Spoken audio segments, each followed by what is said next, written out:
और राजस्थान में सबसे ज्यादा लोगों को चाहिए तो अशोक गहलोत थे स्टेट के अंदर, लेकिन उनको केंद्र में चाहिए मोदी है। मोदी है, मोदी चाहिए। धारा 370 अपने देश का कोड था, प्लाट खरीदने जाएंगे उसको हटा दिया। अरे मैं खरीदो, कोई तो खरीदेगा, कोई जरूरी है। अरे कोई खरीदेगा, कौन खरीदने गया? जिसकी इच्छा हो जाएगा। आप भी जाके 80 करोड़ जनता के पास खाने के लिए नहीं है, राशन सरकार फ्री में दे रही है, तो प्लॉट खरीदने जाएगा कौन? बीजेपी का कार्यकर्ता जाएंगे वहाँ पे कि मोदी जी जाएंगे? आप तो इजराइल भी जा रहे थे।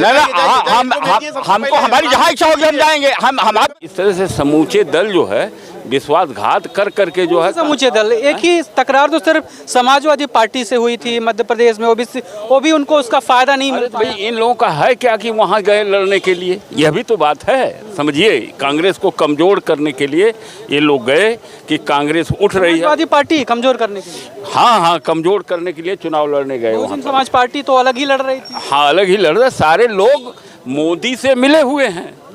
हाँ, सब लोग तभी जो है कांग्रेस को कमजोर करने के लिए ऐसा किए। अखिलेश यादव केवल वहाँ जो है वो कहते हैं ना कि वोट कटवा नहीं, कहते हैं हम काम करे न देव गोड़ देव, तो वो वोट को गोड़ने गए थे वहाँ पर। खेल खराब करेंगे सर, खेल खराब करना है उनका एकमात्र मकसद था।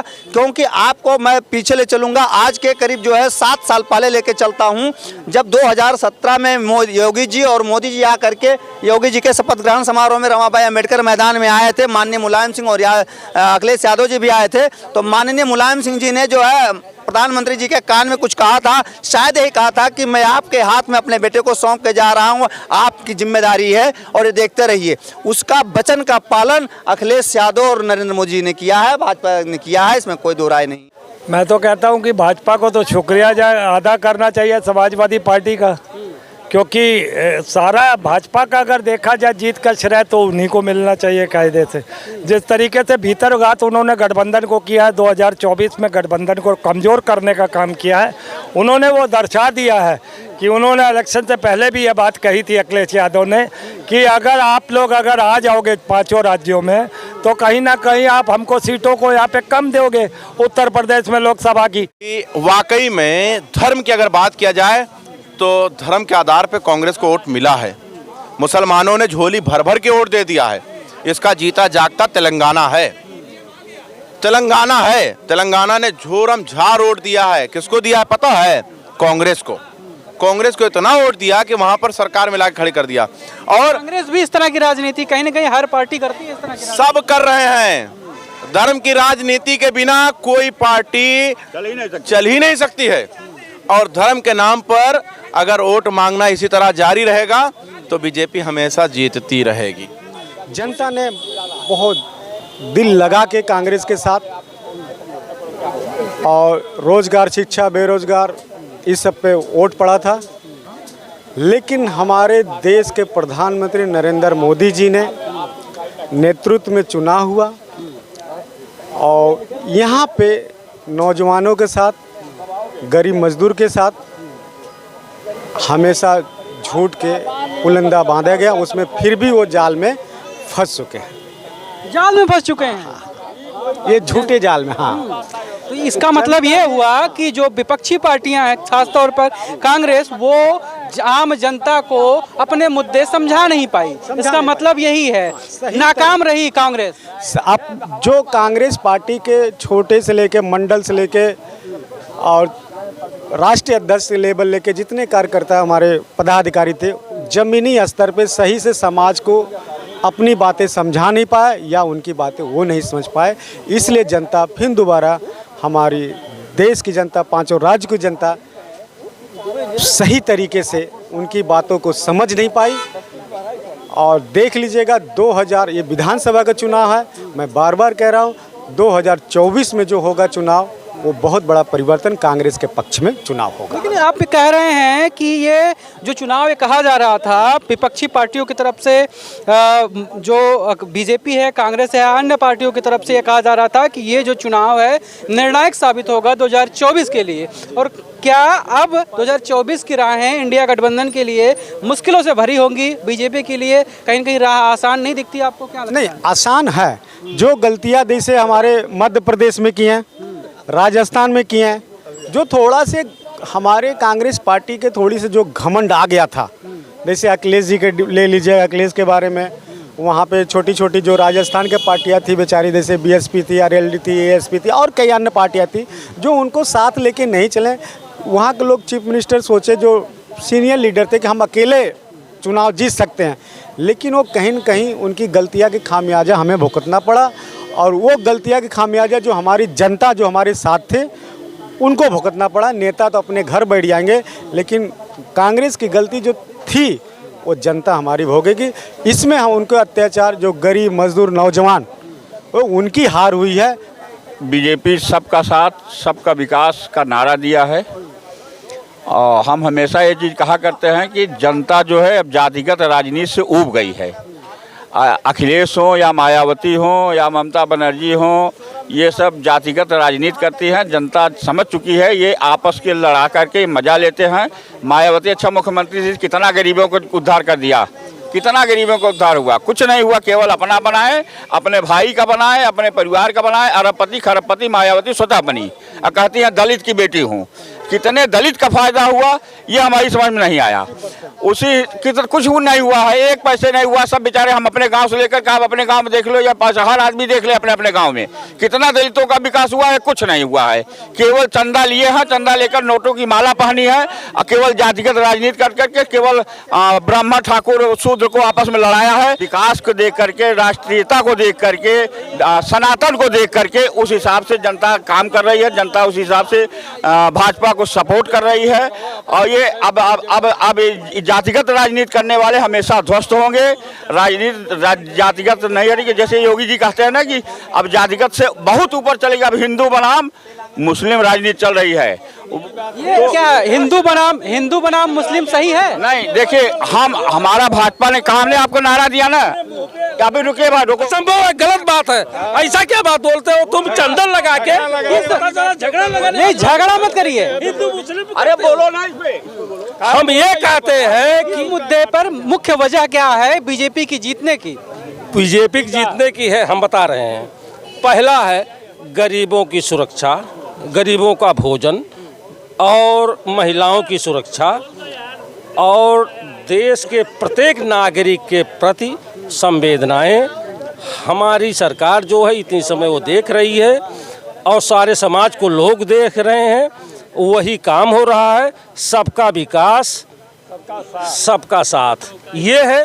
दूसरी चीज़ ये है कि हम कांग्रेस भाइयों से ये कहना चाहेंगे कि इनको क्या नाम है मॉडलिंग में जाना चाहिए था। हमारे क्या नाम है पप्पू भैया को मॉडलिंग में न जा करके ये राजनीति में आते हैं। ये मोदी जी को भी लोग कहते हैं कि वो एक्टिंग, सुंदर चेहरा है, सुनिए सुंदर चेहरा है राहुल गांधी का, उनको मॉडलिंग में जाना चाहिए था। कहीं नाच नृत्य करते रहे होते तो उसमें उनका उछाल पैदा होता। और ये राजनीति में जिस समय उनको सुनो प्रेम पत्र होना चाहिए था हाथों में, उस समय इन कांग्रेसियों ने क्या किया? उनके साथ बड़ा अन्याय किया। उन्होंने थमा दिया एक सलाह दे रहे हैं, लेकिन सलाह तो किसी को कुछ भी दिया जा सकता है, चाहे वो योगी जी हो। योगी जी को ही लोग कहते हैं कि उनको मठ में रहना चाहिए, मोदी जी को कहते हैं एक्टिंग अच्छी करते हैं, तो वो तो अलग चीज़ है। लेकिन क्या व्यक्तिगत तौर पर आम जनता से वो जुड़ नहीं पा रहे हैं, अपने मुद्दों को समझा नहीं पा रहे? क्या वजह मानते हैं कांग्रेस की हार की और बीजेपी की इतनी बड़ी जीत की? हम 5 प्रदेश की सम्मानित जनता को बधाई देना चाहता हूँ, साथ साथ 3 प्रदेश की जनता को विशेष बधाई दे रहा हूं जहां पे भारतीय जनता पार्टी की सरकार बनी। और भारतीय जनता पार्टी का नारा शुरू से रहा है सबका साथ, सबका विकास, सबका विश्वास।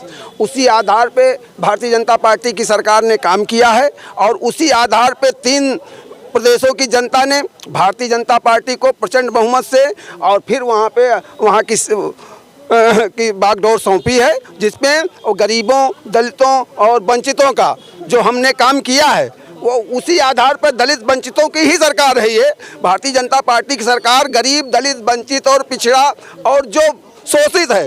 अब आप पिछड़ा वर्ग की आप वो बात करते हैं पिछड़ों की, और एक परिवार के 16 लोग, एक परिवार के विधायक, मंत्री और जिला पंचायत अध्यक्ष हैं। 24 में भी भाजपा बम्फर आएगी और कोई उसका काट नहीं होगा। जो विपक्षी दल जितने हैं, ये आज भी मैं कह रहा हूँ इनके दिमाग में जातिगत राजनीति रहेगी और ये जातिगत राजनीति करेंगे, इसी में ये ध्वस्त होंगे। मैं फिर कह रहा हूँ, अगला आदमी बोल के गया है, ये योगी जी ने कहा है कि भाई जातिगत राजनीति से जनता आगे आ चुकी है, अब 80 बनाम 20 की लड़ाई हो चुकी है। उनका ये कहीं ना कहीं जो ध्रुवीकरण है, एक हिसाब से धार्मिक ध्रुवीकरण की बात कर रहे हैं। आपको क्या लगता है बीजेपी की इतनी बड़ी जीत की वजह क्या है? सबका साथ, सबका विकास, सबका साथ, सबका विकास, सबका विश्वास, इस मुद्दों पे हमारी भारतीय जनता पार्टी की जीत हुई है बम्पर तरीके से। और हमारे नरेंद्र मोदी जी ने, हमारे योगी आदित्यनाथ जी ने सबसे पहले गरीबों के लिए जो है योजना का जो है निर्माण किया। प्रधानमंत्री आवास योजना, मकान आया सबसे पहले, फिर शौचालय, फिर हमारे गैस की योजना। ये वजह आपको नहीं लगती कि 5 किलो जो राशन था वो 5 साल तक के लिए बढ़ा दिया है? ये भी क्या वजह है, बड़ी वजह है? नहीं, देखिए हमारे नरेंद्र मोदी जी का देखिए मैं बहुत सम्मान करता हूं, प्रधानमंत्री हमारे देश के। वो जो है सबसे पहले 5 किलो राशन के 80 करोड़ लोगों को, जनता को राशन दिया जा रहा है और फ्री राशन दिया जा रहा है। उसके बाद जितने भी गरीब हमारे लोग हैं, हमारी देश की जनता को जो ज़रूरतमंद लोगों को अब मिल रहा है, अनाज बराबर मिल रहा है। पहले क्या होता था कि अनाज मिलता ही नहीं था उन लोग को, कोटेदार पहले बेच देते थे। अब क्या है कि सबको बराबर से हक सबका मिल रहा है। और ये सबसे बड़ी जितनी भी हमारे नरेंद्र मोदी जी की योजना है, सबका उसका लाभ है। इस वजह से हमारी भारतीय जनता पार्टी की सरकार बनी है और 2024 में अखंड जीत होगी, हम लोग की बम्पर तरीके से जीत होगी। 2024 के इलेक्शन में नरेंद्र मोदी जी फिर से प्रधानमंत्री बन रहे हैं। क्या कहेंगे, इतनी बड़ी जीत जो 3 राज्यों में कहीं न कहीं बीजेपी ने दर्ज की है और कांग्रेस को जो उम्मीद लग रही थी कि वो जो जीत है वो ले जा रहे हैं, अपनी तरफ कर रहे हैं, क्या वजह लगती है इतनी बड़ी जीत उनकी हुई है? 24 के लिए क्या देखते हैं? देखिए, सबसे पहले तो आप मध्य प्रदेश और राजस्थान की बात कर लीजिए, क्योंकि मैंने वहाँ पर ग्राउंड पर कवर किया है। ग्राउंड में जनता से हम डोर टू डोर मिले और वहाँ की जनता से जानने की कोशिश कर रहे थे क्या होने वाला है। देखिए, लोग कह रहे थे कि ये चुनाव मोदी जी के चेहरे पर, और कई रिपोर्टर मैंने देखा ग्राउंड पर ये कर रहे थे कि ये मोदी मैजिक चलेगा कि नहीं चलेगा, मोदी मैजिक का कितना असर रहेगा, ये लोग चर्चा कर रहे थे। तो मैंने साफ साफ ये बात कह दिया था कि अशोक गहलोत जादूगर हैं, इसमें कोई डाउट नहीं है। वो अपने जादू से अपनी तरफ जनता को खींचने की कोशिश कर रहे हैं। लेकिन देखिए, अगर मोदी मैजिक की बात करें तो मोदी मैजिक ख़त्म नहीं हुआ है। राजस्थान में मैं ग्राउंड पे था, लोग कह रहे थे कि राज्य में अशोक गहलोत लेकिन केंद्र में मोदी। लेकिन जिस तरह से जनता ने साइलेंट होकर वोट किया भारतीय जनता पार्टी को, तो और जो लोग बोल रहे थे कि मोदी को हम केंद्र में देखेंगे और उनको वोट करेंगे, लेकिन अगर वो साइलेंट वोट 2023 के चुनाव में साइलेंट होकर मोदी जी के चेहरे पर अगर वोट कर रही है तो 24 अब आप समझ जाइए कि यही वजह है कहीं न कहीं जो वसुंधरा राजे उनको दरकिनार किया है, एक हिसाब से साइडलाइन किया है। साइडलाइन नहीं किया। देखिए, भारतीय जनता पार्टी का आइडियोलॉजी जो है वो हम समझ गए इतने दिन में कि मोदी जी जो हैं या अमित शाह जी हैं, जेपी नड्डा जी हैं, ये सारे लोग जो भाजपा की रणनीति होती है, जो उसका संगठन काम करता है, उसके आधार पर काम होता है। यहाँ पर ये नहीं है कि आपको सीएम उम्मीदवार बना दिया तो आप आगे होकर लड़िए, नहीं। पहले चुनाव लड़िए, अपना जो पावर है वो दिखाइए, उसके बाद में तय होगा कि प्रधानमंत्री या मुख्यमंत्री कौन बनेगा। यही कारण है कि मध्य प्रदेश, राजस्थान, छत्तीसगढ़ जैसे राज्य में बीजेपी पूर्ण बहुमत से, बहुमत नहीं कहा जाएगा इसको, हम तो कहेंगे तिहाई बहुमत के साथ ये सरकार में आ गए। और जो कमलनाथ जी कह रहे थे, उनका मैंने देखा स्टेटमेंट चुनाव के टाइम कि राजस्थान मतलब मध्य प्रदेश की जनता जो है वो बदलाव देख रही है, तो हमने उसी समय कहा था बदलाव नहीं देख रही है, कहीं ना कहीं वो मोदी मैजिक जो है वो काम करेगा। कल भी डिबेट में यहाँ पर कुछ लोग बोल रहे थे, तो मैंने कहा था कि राजस्थान में अशोक गहलोत नहीं बीजेपी, मध्य प्रदेश में कमलनाथ नहीं बीजेपी, ऐसे छत्तीसगढ़ में भी कहा था। और तीनों राज्य, क्योंकि मैं ना तेलंगाना गया ना मैं मिजोरम गया, लेकिन 3 राज्य का मैं एग्जिट बता सकता था, उसी समय बताया था कि बीजेपी सरकार में आ रही है। और 24 आप देख लेना, मोदी मैजिक अभी भी बरकरार है। मोदी मैजिक क्या है? उसका विकास है। आज देखिए सड़क जो है चमचमा रही है चारों तरफ, नहीं पहले गड्ढे में सड़क थी कि सड़क में गड्ढा था ये पता ही नहीं चलता था। आज हर जगह की सड़क एकदम फ्रेश दिखाई दे रही है। पहला चीज हर जगह विकास। मेरे साथ में अनम जाहिद भी थी, ग्राउंड पे थी हमारे साथ। मध्य प्रदेश में क्या हो रहा था आप बताइए, क्या कह रहे थे लोग? मध्य प्रदेश में लोगों का कहना था लाडली बहना योजना और बीजेपी के जो मतलब इतने सारे गारंटीज और चुनाव से पहले वही असर किया लोगों को। और राजस्थान में सबसे ज्यादा लोगों को चाहिए तो अशोक गहलोत थे स्टेट के अंदर, लेकिन उनको केंद्र में चाहिए मोदी है। मोदी चाहिए। अब वहाँ का रिजल्ट जो है यानी बीजेपी की तरफ आ गया है। तो अब आप ये समझ लीजिए 24 में धार्मिक जो ध्रुवीकरण की जो बात होती है, जो कांग्रेस आरोप लगाती है कि ध्रुवीकरण के जरिए जो है कहीं न कहीं ये जनता को अपनी ओर करने का प्रयास किया था, वो काम किया है, लगता है आपको? हाँ, ये बात आपने सही कहा है। हकीकत बात है कि वाकई में धर्म की अगर बात किया जाए तो धर्म के आधार पर कांग्रेस को वोट मिला है।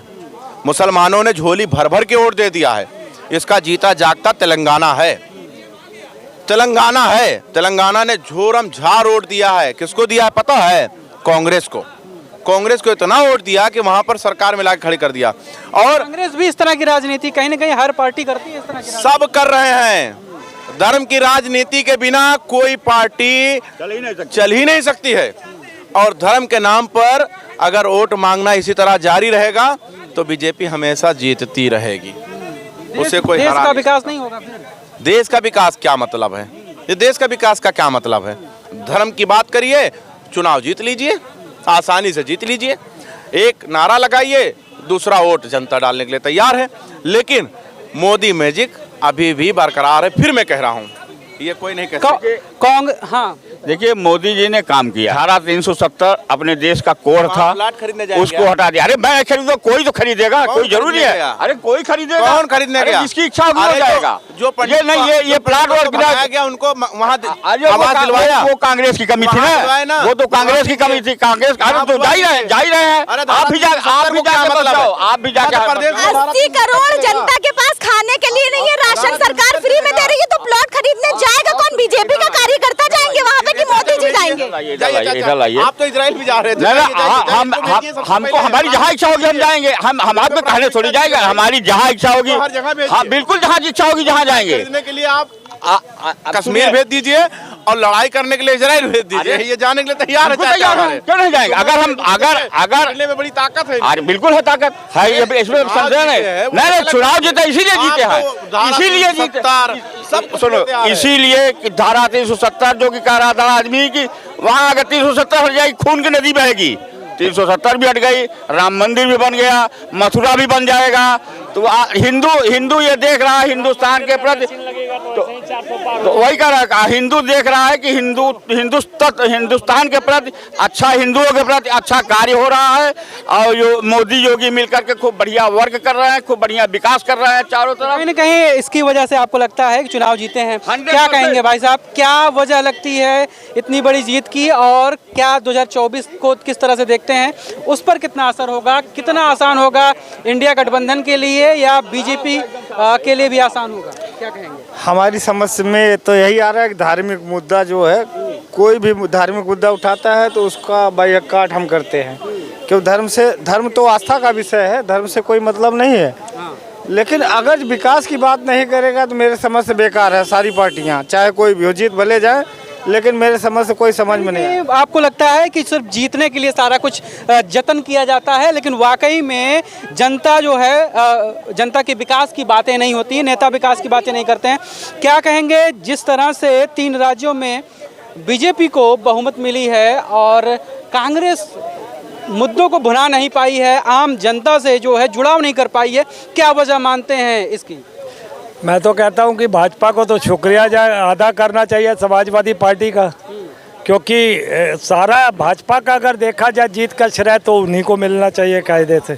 जिस तरीके से भीतरघात उन्होंने गठबंधन को किया है, 2024 में गठबंधन को कमज़ोर करने का काम किया है, उन्होंने वो दर्शा दिया है कि उन्होंने इलेक्शन से पहले भी ये बात कही थी अखिलेश यादव ने कि अगर आप लोग अगर आ जाओगे 5 राज्यों में तो कहीं ना कहीं आप हमको सीटों को यहाँ पे कम दोगे उत्तर प्रदेश में लोकसभा की, तो कहीं ना कहीं अपने स्वार्थ के लिए आपने कांग्रेस को हराते हुए भाजपा को जिताने का काम किया है। और मुझे लगता है कि अब राहुल गांधी और कांग्रेस पार्टी के जो आला कमान है इनको एक एक्शन लेना चाहिए। इसे 24 की देखते हैं, 24 की वजह कितनी जो है, 24 की जो राह होगी मुश्किल हो जाएगी इंडिया गठबंधन के लिए। अभी मुश्किल कब कर दी है, मगर हमें ये लगता है कि अब कांग्रेस को इंडिपेंडेंट चुनाव लड़ना चाहिए। अब किसी गठबंधन का साथ नहीं लेना चाहिए, खासकर अखिलेश और मायावती। अखिलेश तो कहीं न कहीं सीट शेयरिंग को लेकर जिस तरह से तकरार हुआ, उसका तो कुछ फायदा नहीं अखिलेश को मिला। एक भी सीट नहीं मिलती नजर आ रही है। वो कभी भी आप ये देख लीजिए, 2003 में वो 6 सीटों पे रह गए थे, है ना, और उसके बाद 2008 में 1 सीट पे सिमट के रह गए थे। कहीं ना कहीं इस बार भी यही हाल होगा, 1-8 सीट जीत जाएंगे, मगर कहीं ना कहीं आकर वो नुकसान कर गई कांग्रेस को। और भाजपा जो जीत का जश्न मना रही है, उस पर श्रेय समाजवादी पार्टी का भी है, उस पर समाजवादी पार्टी का भी श्रेय जाता है। और भी लोग हैं, उनसे हम बात कर लेते हैं। आइए कुछ लोगों से और बात कर लेते हैं। जनादेश न मिलने का कई कारण है। सभी दल, जितने संयुक्त दल हैं, सब लोग कांग्रेस को हराने के लिए वहाँ लपट गए थे 9:30 से। इसकी वजह से कुछ नुकसान हुआ है। जैसे कि अगर किसी प्रकार की देख, तेलंगाना में कैसे सरकार बन रही है कांग्रेस की, बन रही है ना। इस तरह से समूचे दल जो है विश्वासघात कर करके जो है, समूचे दल, एक ही तकरार तो सिर्फ समाजवादी पार्टी से हुई थी मध्य प्रदेश में, वो भी उनको उसका फायदा नहीं मिला। भाई इन लोगों का है क्या कि वहाँ गए लड़ने के लिए, यह भी तो बात है। समझिए, कांग्रेस को कमजोर करने के लिए ये लोग गए कि कांग्रेस उठ रही है। समाजवादी पार्टी कमजोर करने के लिए, हाँ, कमजोर करने के लिए चुनाव लड़ने गए। वहाँ समाज पार्टी तो अलग ही लड़ रही थी। हाँ, अलग ही लड़ रहे। सारे लोग मोदी से मिले हुए हैं। हाँ, सब लोग तभी जो है कांग्रेस को कमज़ोर करने के लिए ऐसा किए। लेकिन उसका फर्क पड़ने वाला नहीं है। 2024 में हम फिर जो है तटस्थ बहुमत, अपनी कमजोरी कुछ है, कमजोरियाँ जिसको हम समझ चुके हैं। क्या कमजोरी? कुछ हमारे कार्यकर्ता सब जगह नहीं कायदे से पहुंच पाए, इसके वजह से जो है मामला गड़बड़ हुआ है। जनता इसमें तो कहा यह जा रहा है कि मोदी जो मैजिक है, मोदी जो लहर है, वो खत्म नहीं हुई है। 24 में और भी तगड़े जो है मोदी लहर खत्म हो चुकी है। हाँ, मोदी की लहर दिख रही थी? नहीं, ये लहर वार नहीं दिख रही थी। ये जो है विश्वासघात कांग्रेस के साथ हुआ है। इसका रिजल्ट जो अन्य पार्टियां हैं उनके द्वारा कहीं ना कहीं आपको लगता है उनकी वजह से जो है ये चुनाव हारे हैं। जिस हिसाब से इंडिया गठबंधन लड़ रही है ना, उसके हिसाब से इंडिया के लिए, इंडिया गठबंधन को बहुत मुश्किल है। इंडिया गठबंधन को लड़ना यदि धरातल पे, तो धरातल पे जाके काम करना पड़ेगा, उसको एनालिसिस करना पड़ेगा कहाँ कहाँ में भूल हुई। अब यहाँ पे जैसे ये है मध्य प्रदेश में कमलनाथ जी हार गए। कमलनाथ जी क्यों हारे? ऑलरेडी पहले से उस दिन जो पता चल गया, जिस दिन अखिलेश यादव अखिलेश बोल दिया है, ओबीसी जितने थे सब लोग ने जान गया कि जितने वोटर थे ओबीसी सब छटक गए हैं। आधी सीटों पे तो यादव है, 10% भी रहे होंगे तब भी तो 10% वोट, कितने वोट से हार जीत होता है। तो ये सब चीज़ें हैं, कांग्रेस को बहुत एनालिसिस करना पड़ेगा यदि आगे का चुनाव एमपी का लड़ना है तो। आप क्या कहेंगे सर, किस तरह से देखते हैं इस जीत को, और 24 के लिए क्या करना होगा इंडिया गठबंधन को कि कहीं ना कहीं एनडीए को अच्छी टक्कर दे सके? कोई लड़ाई है ही नहीं 24 के लिए, कोई लड़ाई नहीं, कोई लड़ाई नहीं है। जो अन्य पार्टियां हैं, क्षेत्रीय पार्टियां हैं, क्या वो अपना जो उनका जनाधार है, चाहे पश्चिम बंगाल हो, चाहे बिहार हो, चाहे उत्तर प्रदेश हो, पंजाब हो, क्षेत्रीय पार्टियां थोड़ा बहुत हाँ कहीं संघर्ष में रहेंगी, बाकी इंडी गठबंधन का माने कहीं कोई संघर्ष ही नहीं है। समझ रहे हैं ना आप? जो मुद्दे गिनाते हैं, चाहे वो महंगाई, बेरोजगारी और जो महिला सुरक्षा जैसे मुद्दों को जो गिनाते हैं, क्या उन मुद्दों को आम जनता को समझा नहीं पाते हैं विपक्ष के लोग या कांग्रेस के लोग? सुन लीजिए, कोई भी आएगा महंगाई कभी कम नहीं होगी, कोई भी सरकार आए। जो परिस्थितियां हैं, जितना अनाज पैदा होगा हाँ उससे ज़्यादा जो है जनसंख्या बढ़ रही है। हाँ, जितनी हमें आवश्यकता है उससे कम पैदावार है, तो महंगाई तो कभी घटेगी नहीं। किसान को भी अच्छा रेट चाहिए और जनता को सस्ता चाहिए। हम पहले बधाई उनको भी दे देते हैं जो सत्ता पक्ष में आ रहे हैं, बधाई उनको भी दे देते हैं जो विपक्ष के लोग भी जीते हुए हैं, हम उनको भी बधाई देते हैं जो उप विजेता भी रहे हैं, क्योंकि कहीं ना कहीं फाइट की है और जनता ने जितनी भी जनसंख्या किसी प्रदेश की है, पूरी जनता ने मैंडेट सारे लोगों को दिया है। अब बात ये आती है कि जनता का काम होना चाहिए। जरूरी नहीं है कि हम सत्ता में बने हों, हम सत्ता में आए तभी भी करें। हम विधायक बन करके भी कर सकते हैं, विधायक ना रह करके भी कर सकते हैं। हम विपक्ष में रह करके सत्ता पक्ष को उसकी गलतियों का एहसास दिलाना, जनता के हितों की मांग करना, ये एक विपक्ष का महत्वपूर्ण भूमिका उतने ही होती है जितना एक सत्ता पक्ष की होती है। बस सत्ता पक्ष को अधिकार होता है कि कोई चीज़ दे सकता है, और विपक्ष का अधिकार ये होता है कि उसको कोंच करके और जनता के हितों को दिलाना काम होता है। तो ये जो जनता ने किया वो सिरोधैर्य सबको करना चाहिए। मुख्य कारण क्या मानते हैं? जिस तरह से मोदी जी ने लगातार रैलियां की, धुआंधार रैलियां की, इसके अलावा घोषणाएं तमाम की, चाहे वो धार्मिक राजनीति की बात हो या फिर जो जनता के लिए जो नई नई घोषणाएं हैं उन्होंने की, जो मैनिफेस्टो थे वो वजह रही, या 5 किलो जो राशन 5 साल के लिए बढ़ाया गया। 3 कारण हैं, हम आपको बता दें। कारण नंबर 1 है कि वहाँ की महिलाओं ने बढ़ चढ़ करके हिस्सा लिया है। लाडली बहना योजना जो 23 साल से घटा करके 21 साल कर, 21 से 60 साल कर दिया, उसका महिलाओं ने बढ़ चढ़ करके हिस्सा लिया है। पुरुषों के वोट में खास अंतर नहीं आया। पुरुषों का प्रतिशत आप देखेंगे वोटों का तो बीजेपी से ज़्यादा कांग्रेस को मिला हुआ है, लेकिन महिलाओं का रुझान उधर की तरफ गया, तो नंबर 1 ये हो गई। नंबर 2, आप जो कह रहे हैं कि हिंदू मुस्लिम एक सांप्रदायिकता की बात आई है, तो निश्चित तौर पर इस बात को लोगों को समझ लेना चाहिए कि सांप्रदायिकता एक मुद्दा रहा है वहाँ पर। कहीं ना कहीं जिस प्रकार से जम्मू कश्मीर में मुसलमान के बच्चे या वहाँ निवासी पत्थर फेंका करते थे, वो पत्थर हिंदू के बच्चों के हाथ में आ गया है, और मुसलमान के बच्चों के हाथ में पुस्तकें पहुँच गई हैं, किताबें पहुँच गई। आप जाके रेशियो देख लेंगे किसी स्कूल में, तो सबसे ज़्यादा पढ़ने वाले बच्चे आज मुसलमान के मिलेंगे, और सबसे ज़्यादा बेरोजगार बच्चे और नेता गिरी में आकर के जिंदाबाद मुर्दाबाद करने वाले युवा पीढ़ी आपको हिंदुओं के बच्चे मिलेंगे, जो हिंदुत्व के नाम पर। ये समझना होगा बच्चों को।